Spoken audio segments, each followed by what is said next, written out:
안 아파야 됩니다. 안 아파야 건강하게 무슨 일이든 하는 것 같습니다.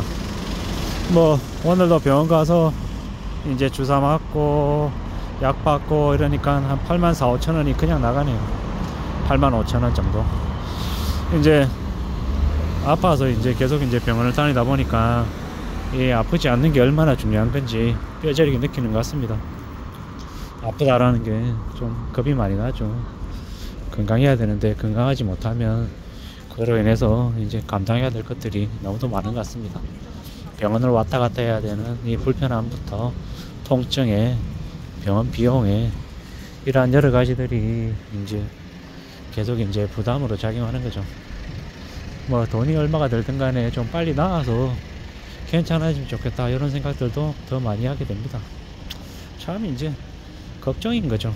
통증이 좀 줄어들어야 되는데 괜찮아야 하는데 이게 언제까지 통증이 계속 지속되려나 사실 알 수 없는 거죠. 기다리고 두고 보고 또 살펴보면 또 되는 것 같습니다. 참 이래저래 많은 생각들이 듭니다. 뭐가 맞고 뭐가 틀리고 어떻게 지내야 될지 이런저런 걱정들도 많이 되고요. 좀 더 확실한 건 좀 더 이제 삶을 좀 잘 추스리기 위해서는 건강이라고 하는 게 되게 뻔하고 당연한 얘기인데 건강이 그냥 허락될 때는 제일 모르는 것 같습니다. 아파야 몸이 안 좋아져 봐야 그래야 이제 그제서야 이제 겨우 느끼는 거죠.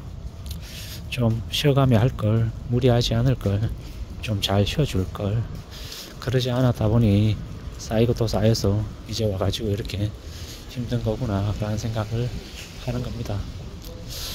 뭐 계속 말해봤자 뻔하고 당연한 얘기인데 아프지 않아야 건강해야 뭐든 할 수 있는 것 같습니다. 무리하게 서둘러서 빨리 뭔가를 하겠다라고 욕심 부렸다가 몸이 탈나는 경우가 되게 많습니다. 3억 5천만 원의 전쟁이라고 하는 책이 있는데요. 유성영 씨라고 하는 분이 3억 5천만 원이라고 하는 빚을 갚기 위해서 하루에 1시간 반, 2시간 이렇게 자면서 쪽잠 자면서 7개에서 11가지의 일을 매일같이 하면서 이제 빚을 갚았던 이야기입니다. 그렇게 그분이 10여 년 동안 그렇게 고생 해가지고 빚을 다 갚았어요. 근데 빚 다 갚고 그래 고생을 많이 했는데 그래 그 다음에 좀 더 이제 자기가 열심히 일해서 번 돈으로 좀 누리고 살고 가족들한테 쓰기도 하고 그러면서 잘 살 거라고 얘기했는데 그분은 그렇게 빚을 다 갚고 난 이후에 2년인가 3년 뒤에 돌아가셔요. 건강이 안 좋아져서 그렇게 가신 거죠. 참 씁쓸하고 참 안타까웠습니다. 그 얘기를 듣고 그분이 그렇게 몸을 갈아서 정말로 열심히 빚을 갚았다라고 하는 건 참 대단하고 정말 존경받아야 될, 본받아야 될 모습이 맞았는데 그러고 난 이후에 그렇게 몇 년 뒤에 갑자기 가버리니까 되게 허망하더라고요. 차라리 10년 동안 빚 갚지 말고 30년 동안 좀 20년 동안 좀 더 긴 기간 동안 빚 갚으면서 잠을 2~3시간이 아니라 한 6시간, 7~8시간 자고 좀 쉬어가면서 했더라면 그분이 그래도 좀 삶을 좀 오래 살진 않았을까 뭐 이런 생각들도 들었습니다. 이래저래 빚이라고 하는 게 얼마나 무서운지를 알게 해주는 이제 그분의 스토리였고 또 다른 한편으로는 빚을 갚는 것도 중요하고 일 열심히 하는 것도 정말 중요한데 그보다 더 중요한 거는 건강 챙기는 거구나 라는 생각이 더더욱 더 들었죠. 우리가 살면서 이런저런 여러가지 일들을 많이 겪는데 그 중에 제일 우선적으로 생각해야 될 건 건강인 것 같습니다. 제가 이제 다큐나 여러가지 영상들을 보다가 되게 아직까지 여전히 젊은데 아직 뭐 세상을 떠날 정도의 나이는 아닌 것 같은데 이제 건강이 악화가 돼서 그렇게 떠나는 사람들의 이야기를 이렇게 들으면 되게 마음이 안 좋습니다. 왜냐, 그분의 이야기가 어쩌면 제 얘기일 수도 있을 것 같아서 그런 두려움이나 그런 걱정들이 생기는 거죠. 뭐 저는 이제 다른 사람들보다는 제 스스로에 대한 좀 이 기대치나 이런 것들이 좀 높은 편인 것 같습니다. 그래서 조금 더 해야 된다라는 생각들도 가지고 있고요. 근데 그게 어떨 때는 되게 제 스스로에게 안 좋은 역할도 하는 것 같습니다. 너무 과도한 목표 그리고 과도한 부담감은 제 자신을 도와주는 게 아니라 더 악화시키는 것 같으니까요. 그래서 좀 더 조심하고 좀 더 그런 욕심들 그런 목표들은 좀 줄여 나가야 될 것 같습니다.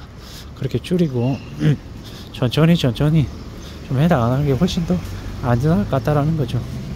그러니 그에 걸맞게 맞춰가고 살아가고 해야 될 것 같습니다. 그게 제일 필요하지 않을까라고 지금 생각하는 중입니다.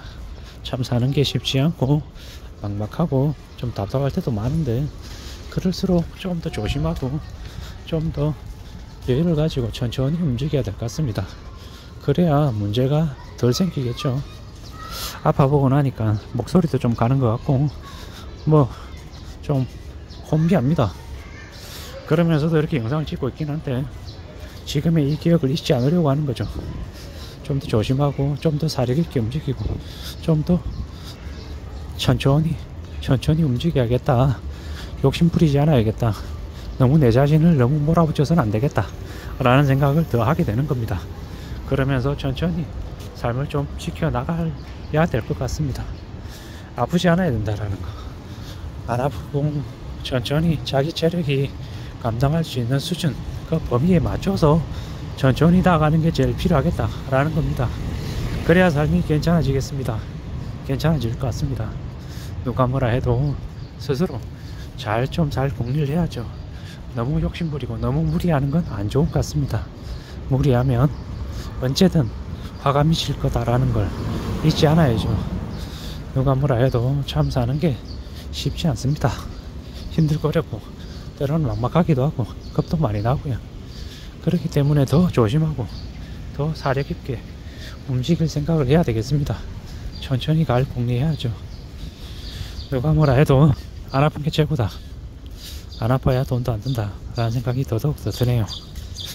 이래저래 2024년 6월 아마 앞으로 제가 살아가면서 이 2024년 6월은 제 자신에게 뼈저리게 2024년 5월과 6월이 기억될 것 같습니다. 욕심 부리지 않아야 되고 무리하지 않아야 되고 천천히 한 걸음 두 걸음 앞으로 나아가야겠다는 생각을 더 하게 되니까 말입니다. 절대로 쉽게 생각하지 말자. 세상에 쉬운 거 없다. 조심하고 또 조심하고 사력 있게 움직이는 것만이 삶을 좀 안전하게 만들어가는 길인 것 같습니다. 그렇게 생각하고 지금을 지내야죠. 그게 더욱더 필요하고 또 절실한 것 같습니다. 누가 뭐라 그래도 함부로 무리하게 움직여서는 안 되겠다라는 것, 그 생각을 명심하게 해주는 게 이번 2024년 5월과 6월의 이 아픈 기억들인 것 같습니다. 절대로 쉽고 만만하게 생각하지 마시자고요. 아픈다라는 걸 좀 우려하고 염려하면서 대응해야 될 것 같습니다. 이상입니다.